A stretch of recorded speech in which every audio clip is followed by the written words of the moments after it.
حمد و ثنا اور درود و سلام کے بعد معزز سامعین کرام، برادران اسلام، نہایت ہی واجب الاحترام ذی وقار علماء کرام، السلام علیکم ورحمۃ اللہ وبرکاتہ۔ تھوڑے وقت میں کچھ باتیں آپ کی گوش گزار کرنی۔ اللہ تعالیٰ کی بارگاہ میں ہمیشہ یہ دعا رہی ہے کہ اللہ تعالیٰ میری زبان پہ سچی بات جاری فرمائے، اور سچ سن سنا کے مجھے اور آپ کو قابل عمل باتوں پہ عمل کرنے کی توفیق عطا فرمائے۔ اگر آپ سارے تھوڑا تھوڑا سمٹ کے درمیان میں جو خالی جگہ اس کو پر کر دو، ایک تو بعد میں آنے والوں کو گردنیں پھلان کے آگے نہیں آنا پڑے گا، اور دوسرا آپ کو سردی کم لگے گی۔ تھوڑا تھوڑا سمٹ جو آپ کے آگے جو خالی جگہ اس کو پر کر دو، اس کی کو بالکل بند کر دو۔ درود پاک پڑھیے، الصلاۃ والسلام علیکہ یا رسول اللہ وعلی آلکہ وصحابکہ وسلم علیکہ یا حبیب اللہ۔ دین اسلام کا خلاصہ تین چیزیں ہیں۔ پہلی چیز ہے عقائد کا درست ہونا۔ اگر کسی شخص کے عقائد میں خرابی آ جائے تو اس کے اچھے اعمال آخرت میں نفع کا سبب نہیں بنتے، چونکہ عقائد کا دوسرا نام ہے ایمان، اور اعمال قبول ہوتے ہیں ایمان کی شرط کے ساتھ۔ جب عقائد بگڑتے ہیں تو ایمان لٹ جاتا ہے۔ یہ ہو سکتا ہے کسی کے نیک اعمال اس کے ایمان لانے کا سبب اور ذریعہ بنے، لیکن بغیر ایمان کے اعمال اللہ کی بارگاہ میں قبول نہیں ہوتے۔ وقت گزرنے کے ساتھ ساتھ جس طرح چیزوں کے اندر ملاوٹ آ گئی، اس طرح عقائد کے اندر بھی تغیر و تبدل پیدا ہو رہا ہے، لیکن سچے سچے عقائد وہی ہیں جو صحابہ، اہل بیت اور اولیاء اللہ کے عقائد ہیں۔ اگر ان عقائد سے ہٹ کے کوئی نئے عقائد اختیار کرتا ہے تو وہ عقائد کسی مومن کے عقائد نہیں ہو سکتے۔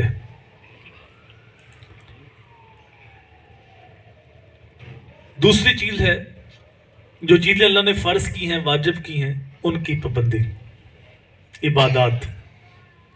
قرآن مجید میں ایمان کے بعد عامل الصالحات کا تذکرہ آپ کو بار بار ملے گا۔ اور تیسری چیز ہے معاملات، حقوق العباد۔ اگر کوئی شخص عقائد بھی درست رکھتا ہے، عبادات بھی بجا لاتا ہے، لیکن وہ معاملات میں صحیح نہیں، حقوق العباد کا خیال نہیں کرتا، تو حدیث کی روح سے ایسا شخص جنت کے اندر نہیں جائے گا۔ یہ جو کہا جاتا ہے نا کہ حقوق العباد حقوق اللہ سے زیادہ اہم ہیں، یہ بات غلط ہے۔ حقوق اللہ ہی زیادہ اہم ہے، لیکن اللہ کریم ہے، اپنے حق چاہے تو معاف کر دے، لیکن حقوق العباد جو ہیں وہ تب معاف ہوں گے جب صاحبان حق معاف کریں گے۔ اللہ تعالیٰ جن کے حقوق غصب کیے تھے ان کے سپرد کرے گا، وہ حقوق وہ معاف کریں گے تو معاف ہوں گے۔ اس لیے ان کی اہمیت اس لحاظ سے بڑی اہم ہے۔ اللہ تعالیٰ کے حقوق اگر ضائع ہوئے تو اللہ سے معافی مانگی جائے تو وہ کریم ہے، معاف کر دے، لیکن آپ کو پتہ ہے کہ جو بندے ہیں وہ تو اتنی جلدی معاف نہیں کرتے۔ تو اس لیے ہمیں احتیاط کے ساتھ زندگی بسر کرنی چاہیے، کسی کا حق ضائع نہ ہو۔ بھائی ہے، بہن ہے، چاچو، ماموں، دیگر مسلمان رشتہ دار، ہمسائے، جو جس کا حق بنتا ہے اس کو حق دیا جائے۔ حقوق العباد میں جو مقدم حق ہے وہ والدین کا ہے۔ اللہ تعالیٰ نے اپنی عبادت کے متصل بعد والدین کے ساتھ اس نے سلوک کرنے کا حکم ارشاد فرمایا۔ کئی فرمایا وَقَضَىٰ رَبُّكَ أَلَّا تَعْبُدُوا إِلَّا إِيَّاهُ وَبِالْوَالِدَيْنِ إِحْسَانًا۔ کئی فرمایا وَاعْبُدُوا اللَّهَ وَلَا تُشْرِكُوا بِهِ شَيْئًا وَبِالْوَالِدَيْنِ إِحْسَانًا۔ اللہ کی عبادت کرو، اس کے ساتھ کسی کو شریک نہ ٹھہراؤ، اور والدین کے ساتھ اس نے سلوک کرو۔ یہاں سے ہم دیکھ سکتے ہیں کہ ماں باپ کا مقام کتنا اونچا ہے، لیکن ہم دین سمجھنے میں ٹھوکر کھاتے ہیں۔ پیر صاحب کے تو ہاتھ بھی چومتے ہیں، پاؤں بھی چومتے ہیں، لیکن ماں باپ کی نافرمانی کرتے ہیں۔ پیر صاحب کے سامنے یوں گردن جھکائے ہاتھ باندھے کھڑے ہوتے ہیں، لیکن ماں باپ کے سامنے چیختے ہیں، چلاتے ہیں۔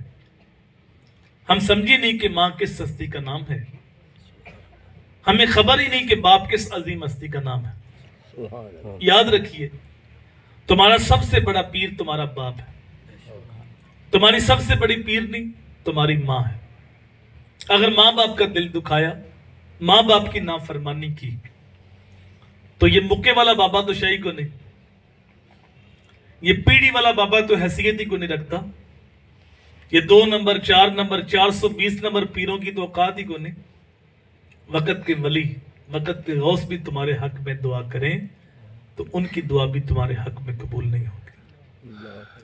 پیر صاحب سے فیض تب ملے گا جب ماں باپ راضی ہوں گے۔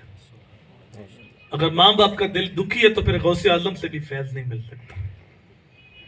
ہم ساری زندگی اسی چکر میں رہتے ہیں کہ کوئی تھاپڑا لگ جائے تو پیر صاحب سوٹی مار دیں کہ جا کرم ہو گئی، تو ہم اسی پیر کی چوکھٹ ڈال کے بیٹھ جاتے ہیں کہ شاید ایسے ہی کام بن جائے، اور جو سب سے بڑے پیر ہیں ان کو ہم نظر انداز کر دیتے ہیں۔ میں آپ کو بتاؤں، تمہیں کبھی کہنا نہ پڑے والدین سے کہ ہمارے لیے دعا کریں، تمہاری حرکتیں ایسی ہوں، تمہارا کردار ایسا ہو، تمہارا اخلاق ایسا ہو کہ ماں باپ کے دل سے دعا نکلے۔ سبحان اللہ، اگر ماں باپ کے دل سے دعا نکل گئی پھر تمہاری نسلیں بھی سنور جائیں گی۔ سبحان اللہ۔ یہ وہ ہستیاں ہیں جن کے بارے قرآن بولتا ہے کہ تم ان کے سامنے اف بھی نہیں کہہ سکتے، اونچی سانس بھی نہیں لے سکتے۔ حضرت امام حسن سیدہ فاطمہ کے ساتھ بیٹھ کے کھانا نہیں کھاتے، تو ایک دن آپ نے کہا بیٹا تم میرے ساتھ کھانا کیوں نہیں کھاتے؟ عرض کی امی جان اس ڈر سے نہیں کھاتا کہ کسی لقمے کی طرف، کسی بوٹی کی طرف آپ کی نظر بڑھ چکی ہو اور آپ نے دل میں ارادہ کر لیا کہ وہ لقمہ، وہ بوٹی میں نے ٹھانی، اور مجھے آپ کے ارادے کا علم نہ ہو تو لا علمی میں کہیں وہ لقمہ میں نہ ٹھا لوں، اس ڈر سے میں آپ کے ساتھ کھانا نہیں کھاتا۔ میں نے کسی حدیث میں نہیں پڑھا کہ اللہ کے ولی کے چہرے کی زیارت کرنے سے حج کا ثواب ہوتا، اگرچہ ثواب ہوتا ہے لیکن حج کا نہیں ہوتا۔ میں نے کسی حدیث میں نہیں پڑھا کہ کعبۃ اللہ کو دیکھنے سے حج کا ثواب ہوتا، اگرچہ ثواب ہوتا۔ میں نے کسی حدیث میں نہیں پڑھا قرآن مجید کو دیکھنے سے حج کا ثواب ہوتا، اگرچہ ثواب ہوتا ہے۔ آپ 15 لاکھ روپے لگائیں، پرائیویٹ حج کر کے آئیں، ہر چکر پہ حجر اسود کو بوسے دیں، لیکن گارنٹی کے ساتھ نہیں کہہ سکتے کہ میرا حج قبول ہے، تو بے نیاز ہے قبول کرے یا رد کر دیں۔ لیکن صاحبو، یہ جملہ دل کی تختی پہ نوٹ کر لو، اور جن کے ماں باپ زندہ ہیں ان کی قدر کر لو۔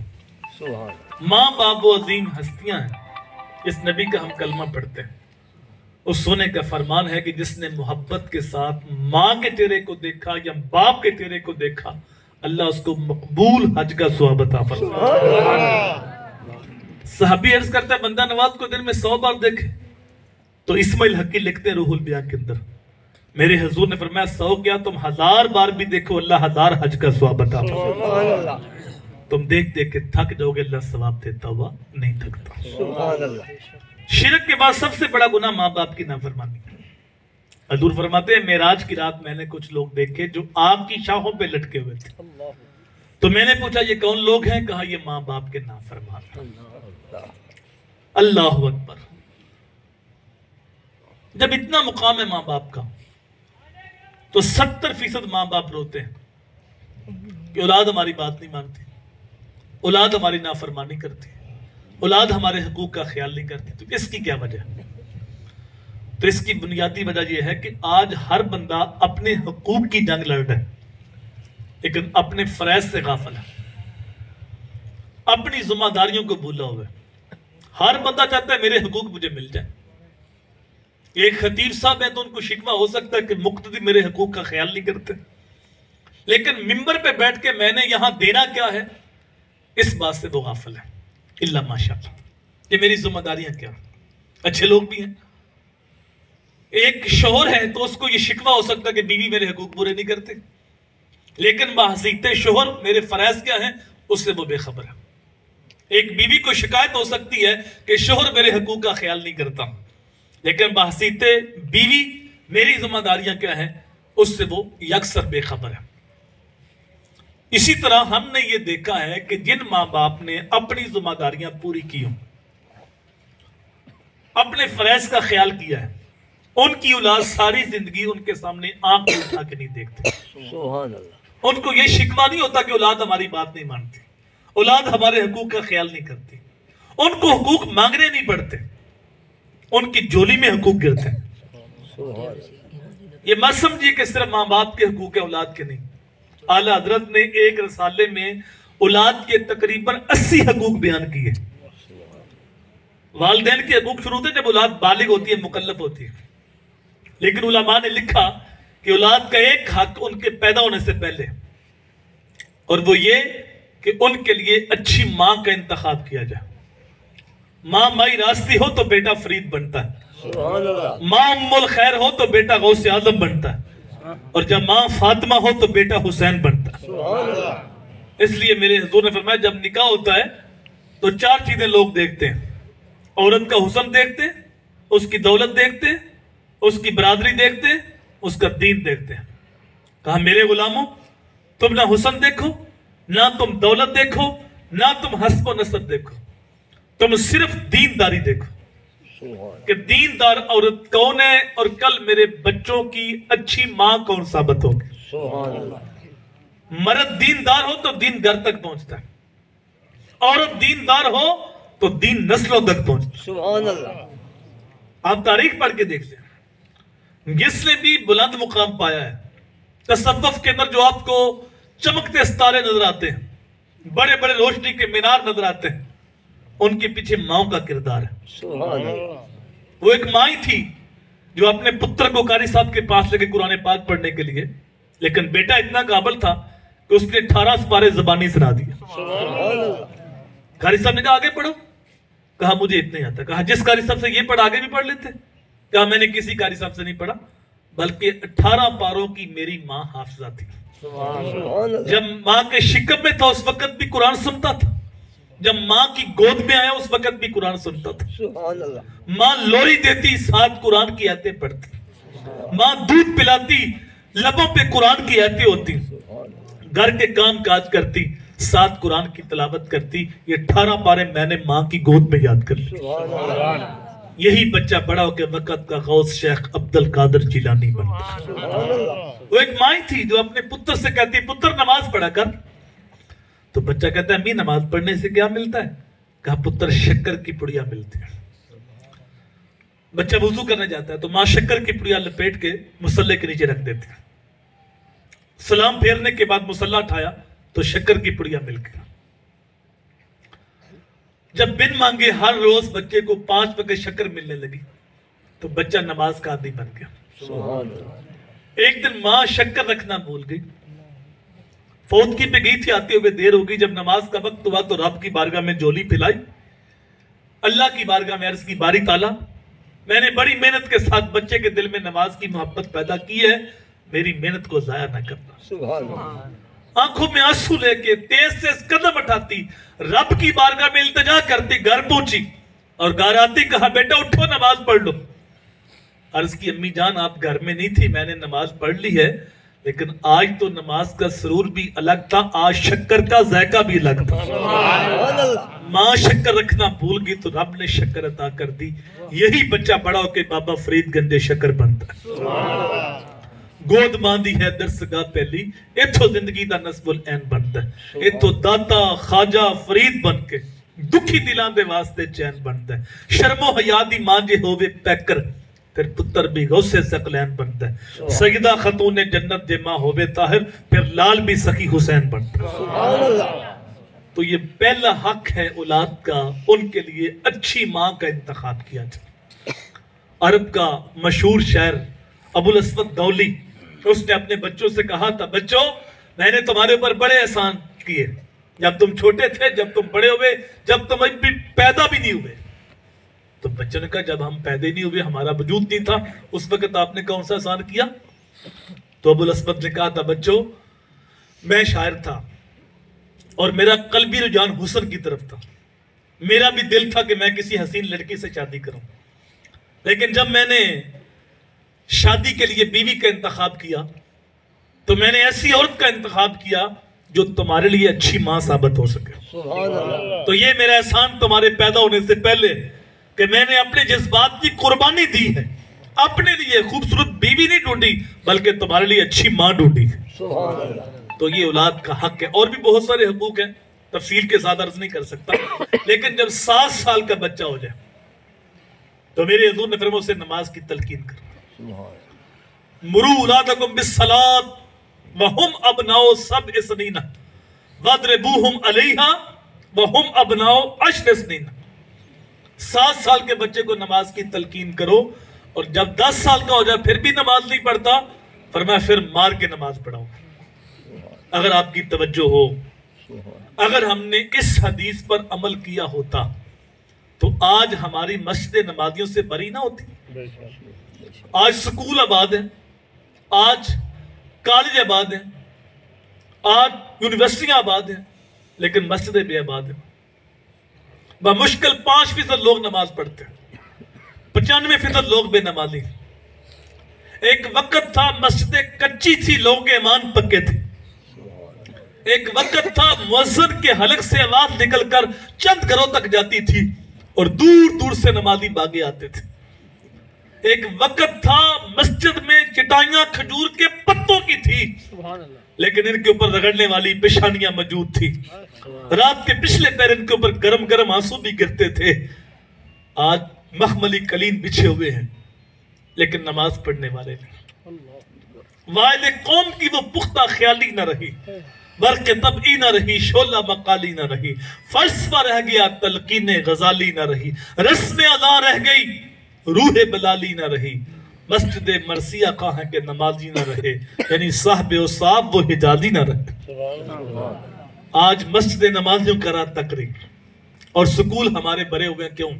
وہ ذمہ داری ماں باپ نے لی. بچہ شعور کی وادی میں قدم رکھتا ہے تو ماں کہتی ہے بیٹا اچھا پڑھ دو, تمہارے پاس ڈگری اچھی ہوگی, جاب اچھی ہوگی, پے اچھی ہوگی تو مستقبل اچھا ہوگا. اب بچوں کی دوڑ لگی ایک دوسرے سے آگے بڑھنے کے لیے. ذرا ایک لمحے کے لیے روک کے سوچئے, جس مستقبل کی فکر ہم نے اپنی اولاد کو دی ہے اس مستقبل کی عمر کتنی. شیخ سعدی بولے ایک سانس کا بھی نہیں پتا.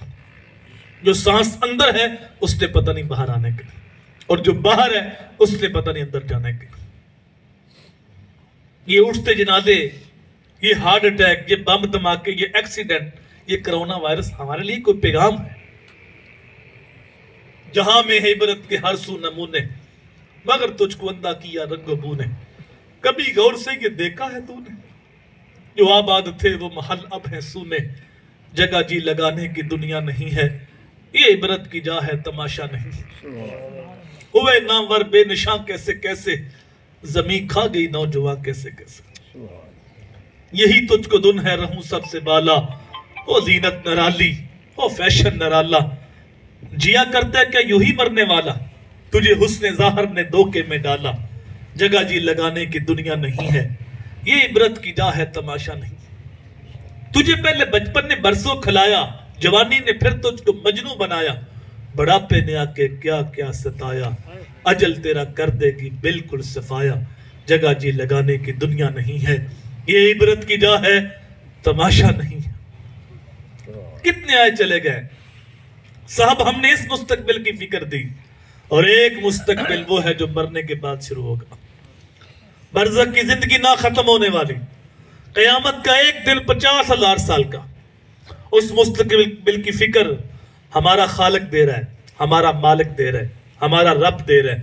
یا ایھا الذین آمنوا اتقوا اللہ ولتنظر نفس ما قدمت لغد. اے ایمان والو, اللہ سے ڈر جاؤ اور ہر جان یہ سوچے کہ اس نے آنے والے کل قیامت کے لیے آگے کیا بیٹھا. ایک مستقبل وہ ہے جس کی ایک سانس کا نہیں پتا, اس کی فکر ہم نے اپنی اولاد کو دی. اور جس مستقبل کی فکر رب نے دی اس کا ایک دن 50 دن کے برابر نہیں, 50 ماہ کے برابر نہیں, 50 سال کے برابر نہیں, 50-100 سال کے برابر نہیں صاحب. اس کا ایک دن 50,000 سال کے برابر.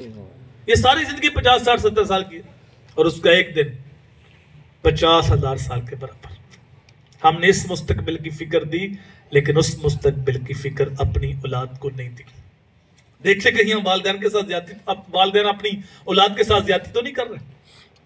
جو ماں باپ یہ کہتے ہیں کہ بیٹا اچھا پڑھ جاؤ تمہارا مستقبل سنور جائے گا، وہ یہ بھی کہہ سکتے ہیں کہ بیٹا ساتھ ساتھ نمازی بن جاؤ تمہاری آخرت بھی سنور جائے گی۔ سبحان اللہ۔ لیکن والدین ذمہ داری پوری نہیں کرتے، اور جب والدین ذمہ داری پوری نہیں کرتے تو پھر ساری زندگی انسان کے دل میں فرض کی محبت پیدا نہیں ہوتی۔ اس کی 20 مثالیں میں آپ کو دے سکتا ہوں، لیکن اگر توجہ ہو، سال کے بعد محفل میلاد ہوتی ہے ہماری مسجدوں میں، لیکن عشاء کے بعد محفل ہے تو ہم سوچتے ہیں کہ نماز ہو جائے بعد میں جائیں گے، نماز پڑھنے کے بعد آتے ہیں۔ نماز فرض تھی، محفل میں آنا مستحب تھا۔ سب سے اہم کیا ہے؟ فرض، بولیے کیا ہے؟ اس کے بعد واجب، اس کے بعد سنت، اس کے بعد مستحب۔ ہم نے مستحب کو ترجیح دی لیکن فرض کو ترجیح۔ سال کے بعد 2 راتیں ایسی آئیں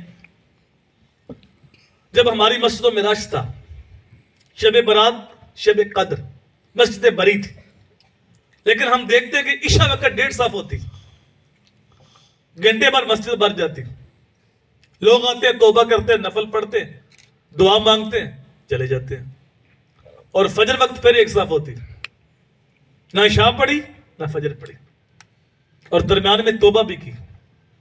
مدینے سے آواز آ رہی ہے، میرا سونا فرما رہا ہے کہ جو بندہ توبہ بھی کرتا ہے اور گناہ چھوڑنے کا ارادہ بھی نہیں رکھتا، ایسا بندہ اپنے رب کے ساتھ مذاق کر رہا ہے۔ توبہ بھی کر رہا ہے، نماز فجر کی نہیں پڑھ رہا، توبہ بھی کر رہا ہے، جھوٹ بھی نہیں چھوڑ رہا، توبہ بھی کر رہا ہے، رشوت بھی چل رہی ہے، توبہ بھی کر رہا ہے، سودی کاروبار بھی جاری۔ ایسی توبہ کا فائدہ کیا؟ اللہ اکبر۔ اور آج کل جو محافل ہوتی ہیں ہماری، اتنی لمبی محافل ہوتی ہیں کہ رات کے 2 بج جاتے ہیں، 12 بج جاتے ہیں، 1 بج جاتے ہیں، صبح پکے نمازی بھی غائب ہوتے ہیں۔ ہم تو عاشق رسول تھے، جب محفل میں بیٹھے تھے عاشق رسول تھے، جب نعرے مارنے تھے عاشق رسول تھے، جب نوٹ پھینکنے تھے عاشق رسول تھے، جب ہم نے لنگر بانٹنا تھا، لنگر کھانا تھا، عاشق رسول تھے، لیکن جب نماز پڑھنی تھی تو اس وقت ہمارا عشق ٹھنڈا ہو جاتا۔ اگر سچے عاشق رسول دیکھنے ہو تو پھر تمہیں صحابہ کی زندگیاں دیکھنی پڑے گی۔ سبحان اللہ۔ تمہیں ایک صحابی بھی ایسا نہیں ملے گا جس نے زندگی میں جان بوجھ کے ایک بھی نماز چھوڑی۔ آپ نے یہ واقعہ تو سنا ہے نا کہ حضور صلی اللہ علیہ وآلہ وسلم نے ڈوبے سورج کو اشارہ کیا اور وہ عصر کے وقت پہ آ گیا۔ سبحان اللہ۔ یہ معجزہ سنا نا حضور صلی اللہ علیہ وسلم؟ جی بالکل۔ یہ معجزہ بچے کو یاد ہے، یاد ہونا بھی چاہیے، لیکن جو سورج واپس آنے سے پہلے ہوا تھا نا اس کو ہم بھول گئے۔ المیہ یہ ہے کہ جو سورج واپس آنے کا سبب بنا، میری قوم کو وہ یاد نہ رہا۔ بھائی حضرت علی رو پڑے تھے، حضرت علی کیوں روئے تھے؟ اب علماء سے پوچھو، وہ جو نماز قضا ہوئی تھی وہ غفلت میں قضا ہوئی تھی، ہماری جو قضا ہوتی ہے غفلت میں ہوتی، اور مولا علی کی قضا ہوئی اطاعت رسول میں۔ سبحان اللہ۔ حضور کا سر انور گود میں تھا، حضور کے چہرے کی زیارت کر رہے تھے۔ سبحان اللہ۔ نمازیں گر قضا ہوں پھر ادا ہوں، نگاہوں کی قضا کا بدا۔ سبحان اللہ۔ اور اللہ نے قرآن میں کہا میں یوتی رسول فقط اطاعت، جس نے رسول کی اطاعت کی اس نے اللہ کی اطاعت کی۔ غفلت کی قضا نہیں تھی، اطاعت رسول میں قضا تھی، تو پھر قضا پڑھ لیتے۔ شریعت کا مسئلہ ہے، قضا ہو تو قضا پڑھ لو۔ روئے کیوں تھے؟ وہ میرے بھائی روئے اس لیے تھے، علی نے کبھی قضا پڑھی نہیں تھی، سبحان اللہ۔ کبھی قضا ہوئی نہیں تھی، قضا پڑھنے کی عادت ہی نہیں تھی۔ یہ پہلا موقع تھا، قضا ہوئی تو اتنا دکھ ہوا کہ آپ رو پڑے۔ پھر میرے حضور نے سورج کو واپس پلٹایا، علی نے اس دن بھی قضا نہیں پڑھی، اس دن بھی ادا ہی پڑھی۔ سبحان اللہ۔ سبحان اللہ۔ ہم عاشق رسول ہیں لیکن نماز کے قریب نہیں جاتے۔ کاش ماں باپ بتاتے اپنی اولاد کو کہ بیٹا فرض اتنا اہم ہے کہ ایک نماز قضا ہو تو علی رو پڑتا ہے۔ کاش ماں باپ اپنی اولاد کو بٹھاتے اور بتاتے کہ بیٹا فرض اتنا اہم ہے، کربل کا میدان ہے، 10 محرم ہے، 30 لاشیں پڑی ہوئی ہیں، ظہر کا وقت ہوتا ہے، حسین ابن علی جھنڈا بردار سے کہتا ہے شمر سے کہو جنگ روک، میں نے نماز پڑھنی، سبحان اللہ۔ نماز کا وقت ہو گیا ہے۔ لیکن وہ بد نصیب لوگ تھے، اس نے کہا تم نماز نہ پڑھو تمہاری نماز نہیں ہوتی. امام صاحب یہ نہیں کہتے مشکل وقت ہے چلو چھوڑ دو نماز ڈرو شہید ہو جاؤ, یہ نہیں کہتے, بلکہ فرماتے آدھے ان کے سامنے جنگ کرو اور آدھے صفے بنا کے نماز پڑھو. آنے والوں کو خبر ہو کہ نماز اس حال کے اندر بھی معاف نہیں ہے. کاش ماں باپ اپنی ذمہ داری پوری کرتے, بچے کے دل میں فرض کی اہمیت پیدا کرتے, بچوں کو بتاتے کہ فرض کتنا اہم ہے, تو پھر ساری زندگی بچوں کی نماز نہ چھوٹتی. لیکن جب ماں باپ ذمہ داری پوری نہیں کرتے تو پھر انسان کے دل میں فرض کی اہمیت پیدا نہیں ہوتی. وہ تو موت کو دیکھتا ہے, جوان بندہ فوت ہوا ہے, مسجد کے ساتھ والے گھر میں فوت ہوئی, زور کے بعد جنازہ ہے اور وہ باہر کھڑا ہے دھوپ کے اندر, اندر جماعت ہو رہی, بازار بھرا ہے, نوجوان بھی کھڑے ہیں بوڑھے بھی کھڑے ہیں, زور کے بعد جنازہ ہونا ہے, اس کا انتظار ہے, وضو بھی ہے وقت بھی ہے. جنازہ فرض کفایہ, نماز فرض عین. یہاں دھوپ میں کھڑا فرض کفایہ کا انتظار کر رہا ہے اور مسجد میں پنکھے چل رہے تھے, اے سی چل رہے, اور وہاں اس نے فرض عین نہیں پڑھا. تو فرض کفایہ ایک بندہ پڑھ لے سب کی طرف سے کافی. فرض کفایہ کو ترجیح دی لیکن فرض عین کو ترجیح نہیں دی. اور میرے بھائی, یہ دین موم کی ناک نہیں جدھر مرضی مروڑے, دین تو میرے نبی کے داؤں کا نام. ہم 12 ربیع الاول کو بھی نا 11-12 کی درمیانی شب کو جنڈیاں جنڈے چراغاں سب کچھ کرتے, گلیاں نالیاں صاف کرتے, لیکن وہی نوجوان فجر کی نماز نہیں پڑھتے. کاش ہم فرض کی اہمیت سمجھ جاتے. حضرت عمر کا زمانہ ہے, ایک نوجوان متقی پرہیزگار, فرض تو ساری پڑھتے, وہ نفل بھی بڑے پڑھتا. ایک دن فجر کے وقت وہ نظر نہ آیا. حضرت عمر اس کے گھر چلے گئے, دروازے کو دستک دی. توجہ ہے نا آپ کی؟ کتنے بندے غائب تھے نماز سے بلا؟ ایک. بولیے ذرا, سارے بولو. ایک بندہ غائب ہے اور آدھی دنیا کا بادشاہ حضرت عمر گھر جا کے حال پوچھ رہا. سبحان اللہ. ایک بندہ غائب ہے, مسجد نبوی کا امام و خطیب گھر جا کے حال پوچھ رہا. اور میرے بھائی, یہ جو درس قرآن ہوتا ہے, جلسے ہوتے ہیں, یہ صرف کانوں کا چسکا نہیں ہوتا کہ وقتی دور آئیں, لذت لیں, نوٹ پھینکیں, نعرے ماریں, لنگر کھائیں, چلے جائیں. یہاں تو اپنے اندر اترنا ہوتا ہے, یہاں تو خود کلامی کرنی ہوتی ہے, خود احتسابی کرنی ہوتی ہے. کہا تھا نا اقبال نے, اپنے من میں ڈوب کر پاجا سراغ زندگی, میرا نہیں بنتا نہ بن اپنا تو بن. کبھی میں بھی اپنے آپ سے پوچھوں, اگر میں 5 وقت پڑھتا ہوں نماز, تو کبھی میں نے اپنے بھائی سے کہا بھائی آپ نماز پڑھنے کیوں نہیں آتے؟ اگر میں باسیتے باپ پڑھتا ہوں تو کبھی بیٹے کو میں نے ڈانٹا کہ بیٹا آپ نماز پڑھنے کیوں نہیں آتے؟ اگر میں بیٹا ہوں, مجھے توفیق مل گئی, تو کبھی ابو کے آگے ہاتھ جوڑے, ابو جی آپ مسجد میں کیوں نہیں آتے؟ وہاں تو ایک بندہ غائب تھا, تو آپ گھر جا کے حال پوچھ رہے. تو جس محلے سے 95 غائب وہ 5 آئے ہوں, تو لاما صاحب کس گھر میں جائیں گے؟ دروازے کو دستک دی, ان کی والدہ باہر آئی, کہا بیٹا مسجد میں نہیں آیا؟ کہا ساری رات وہ نفل پڑھتا رہے, تو اب وہ سو گیا تو میں نے جگایا نہیں. آپ نے کہا میرے نزدیک ساری رات نفل پڑھنے سے بہتر تھا کہ ساری رات آرام سے سوتا اور فجر کی نماز جماعت کے ساتھ پڑھتا. سبحان اللہ. کیونکہ میرے حضور نے فرمایا جس نے عشاء کی نماز جماعت کے ساتھ پڑھی اس نے آدھی رات قیام کیا, اور جس نے ساتھ فجر بھی جماعت کے ساتھ پڑھی اس نے پوری رات قیام کیا. 2 نمازیں جماعت کے ساتھ پڑھ لو, ساری رات آرام سے سو لو, پوری رات عبادت کا ثواب ہوتا ہے. لیکن میں حیران ہوں ایسے عاشق پہ, یہ تو 12 ربیع الاول کو بھی نا جلوس لے کے مسجد کے پاس سے گزر گیا تھا اور نعرے مار رہا تھا غلامی رسول میں موت بھی قبول ہے. اندر زور کی جماعت ہو رہی تھی, اس سے موت قبول ہے لیکن نماز قبول نہیں. اگر واقعی موت قبول ہوتی تو کم از کم پوچھتا اپنے آپ سے, یار جب نماز کے لیے کعبۃ اللہ کا طواف رک سکتا ہے تو پھر میرا جلوس کیوں نہیں رک سکتا؟ نماز اتنی اہم ہے کہ 24 گھنٹوں میں کعبے کا طواف 1 منٹ بھی نہیں رکتا, لیکن جو ہی نماز کا وقت آیا تو کعبے کا طواف بھی رک گیا. تو یار جب کعبے کا طواف رک سکتا ہے تو پھر میرا کاروبار نہیں رک سکتا, میرا جلوس نہیں رک سکتا, پھر باقی کام بعد میں ہوں گے, نماز پہلے ہوگی. ذرا اس حدیث کی گہرائی میں اتریے. وہ نبی جو اپنی امت سے اتنا پیار کرے, فرماتے ہیں لو تدخلوا شوکۃ فی رجل احدکم لوجدت علمها, اے امتی اگر تیرے پاؤں میں کانٹا بھی چپ جائے اس کی تکلیف مجھے ہوتی ہے. جو اپنی امت کے پاؤں میں کانٹا چپنا بھی گوارا نہیں کرتے, وہ فرماتے ہیں 10 سال کا بچہ ہو جائے پھر بھی نماز نہیں پڑھتا، پھر مار کے نماز پڑھاؤ۔ حالانکہ بھی نماز فرض نہیں ہوئی، فرض تب ہوگی جب وہ بالغ ہوگا، تو اتنی سختی کیوں؟ میرے حضور نفسیات کو جانتے ہیں کہ آج معمولی سی سختی پہ یہ نمازی بن گیا تو بالغ ہونے سے پہلے پہلے نماز کی پکی عادت بن جائے گی اور پھر ساری زندگی نماز چھوٹے گی نہیں، اور یہی نماز اس کا ہاتھ پکڑ کے اس کو جنت کے اندر لے کے جائے گی۔ اور اگر یہ نمازی نہ بنا تو امتی تو حضور کا ہے، تو حضور نہیں چاہتے کہ میرا امتی جہنم میں جائے۔ قرآن گواہ ہے، جنتی جہنمیوں سے پوچھیں گے تمہیں جہنم میں کون سی چیز لے گئی؟ قالوا لم نکو من المصلین، کہیں کہ ہم نماز نہیں پڑھتے تھے، ہم جہنم میں اس لیے جل رہے کہ ہم نماز نہیں پڑھتے تھے۔ حضور نہیں چاہتے کہ میرا کلمہ پڑھنے والا جہنم میں جائے، اس لیے فرمایا 10 سال کا ہو گیا پھر بھی نماز نہیں پڑھتا، پھر مار کے نماز پڑھو، سختی سے نماز پڑھو۔ وہ ایک خاتون آئی نا عالم دین کے پاس، کہا میرا بیٹا صبح کی نماز کی لٹتا نہیں، تو عالم دین نے پوچھا میری بہن جس کمرے میں تیرا بیٹا سویا ہے اگر اس کمرے میں آگ لگی تو کیا کرو گی؟ کہا پھر بیٹے کو بچاؤں گی، چاہے کھینچ کے بعد لاؤں، پانی چھڑکوں، سختی سے اٹھاؤں، آگ سے تو بچانا ہے۔ عالم دین رو پڑے، کہا میری بہن اس آگ سے بچانے کے لیے اتنی کوشش کرتی ہو تو جہنم کی آگ تو اس آگ سے 70 گنا تیز ہے۔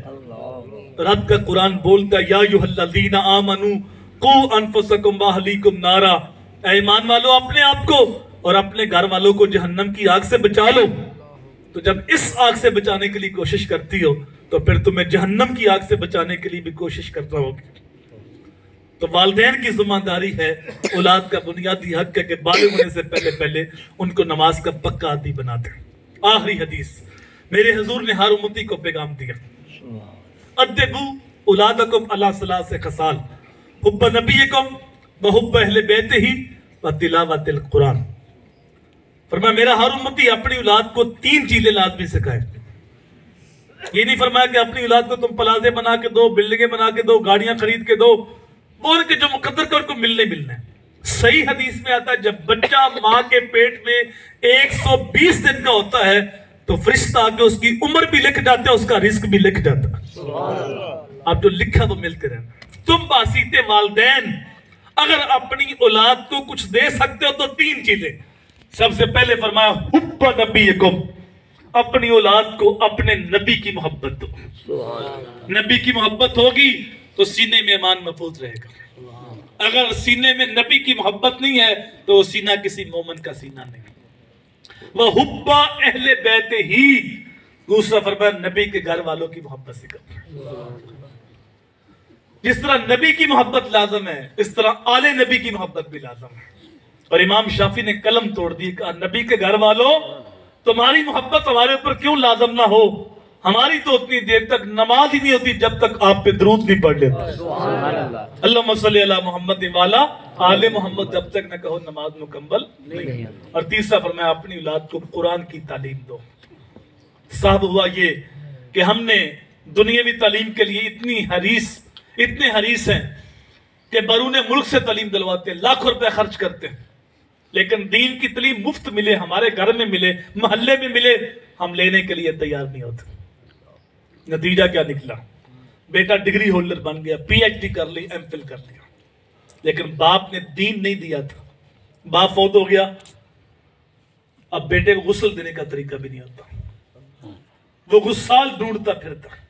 عارف کھڑی رومی کشمیر میاں محمد بخش بولے اور جاندی واری ڈرونا بنے ہوتے، ہاتھ نہیں لاتے ڈر دے، اور جنہ لئی تو پاپ کا میں سان 10 کتنے ہو تیرے گھر پہ، وہ غسل دینے کے لیے تیار نہیں۔ صاحبو میں یہ نہیں کہتا کہ اپنے بچوں کو دنیاوی تعلیم سے آراستہ نہ کرو، علم مومن کا گمشدہ خزانہ ہے، جہاں سے ملے حاصل کرو، اپنے بچوں کو ڈاکٹر بناؤ، انجینئر بناؤ، پروفیسر بناؤ، سائنسدان بناؤ، وقت کی ضرورت ہے، لیکن میرا پیغام یہ ہے کہ اپنی اولاد کو سب سے پہلے اچھا انسان بناؤ، سب سے پہلے اچھا مسلمان بناؤ، اپنے بچوں کو قرآن کا نوکر بناؤ، حضور کا وفادار بناؤ۔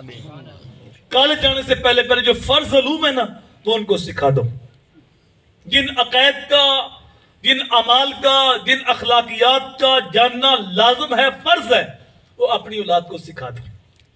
اگر تم نے ذمہ داری پوری نہیں کی تو پھر دل کی تختی خالی ہوگی، پھر تمہیں رونا پڑے گا، پھر تمہیں پچھتانا پڑے گا، اولاد بات نہیں مانتی، حقوق پورے نہیں کرتی۔ کیوں کہ وہ اس رنگ میں رنگے گئے ہیں جہاں سال کے بعد ایک دن مدر ڈے، ایک دن فادر ڈے، ایک دن ٹیچر ڈے، ایک دن ویلنٹائن ڈے۔ لیکن اگر تم نے ذمہ داری پوری کر لی، اپنی اولاد کی انگلی تھام کے ان کو نبی کی چوکھٹ پہ لے آئے، قرآن کا نوکر بنا دیا، رب کا بندہ بنا دیا، حضور کا غلام بنا دیا، اور وہ جو فرض علوم تھے وہ ان کو سکھا دیے، محمدی رنگ میں رنگے گئے، کالج جانے سے پہلے مصطفی رنگ ان کے اوپر چھا گیا، تو پھر وہاں جا کے وہ رنگ قبول نہیں کریں گے، اپنا رنگ وہاں چھوڑ کے آئیں گے۔ چونکہ کچا رنگ للاری والا چڑھدا لیندہ رہندا، تے پکا رنگ میرے آقا والا چڑھ جائے پھر نہیں لیندہ۔ اللہ اکبر۔ تو یہ ہم سب کی ذمہ داری ہے کہ اپنی اولاد کو قرآن کا نوکر بنائیں اور فرض علوم ان کو سکھائیں۔ اللہ تعالیٰ کی بارگاہ میں دعا ہے اللہ ہمیں تا دم آخر خلوص کے ساتھ قرآن کی نوکری کی توفیق دے دے، آمین، اور جو کہا سنا اللہ اس پہ عمل کی توفیق دے دے۔ آمین۔ وما توفیقی الا باللہ۔ اگر آپ بھی اس درس قرآن کی تحریک کا حصہ بننا چاہتے ہیں، ادارت المصطفیٰ خالص دین کی فکر گھر گھر پہنچانے کا نام ہے۔ ہمارے شیخ نے نعرہ دیا ہے کہ افاق کے ہر گوشے میں قرآن سنا کر دم لینا، اب رکنا نہیں، اب تھمنا نہیں، پھر دوست میں جا کے دم لینا۔ آپ بھی تشریف لائیے ہمارے اس ادارے کے پلیٹ فارم پہ، ہمارے کندھے کے ساتھ کندھا ملائیے اور گھر گھر پیغام پہنچانے کے لیے اس کا حصہ بنیے۔ جو احباب ہمارے ساتھ چلنا چاہتے ہیں، ادارے کی ٹیم کے اندر شامل ہونا چاہتے ہیں، ایک نمبر نوٹ کر لیں، اس نمبر کے اوپر آپ رابطہ کر کے اپنی جو ذمہ داری ہے وہ اس کو نبھا سکتا ہے، یا جو اس کو بیان چاہیے، شارٹ کلپ چاہیے مبلغین کے، قبلہ جی کے، تو وہ بھی اس نمبر سے حاصل کی جا سکتا ہے۔ نمبر نوٹ کر لیں 0300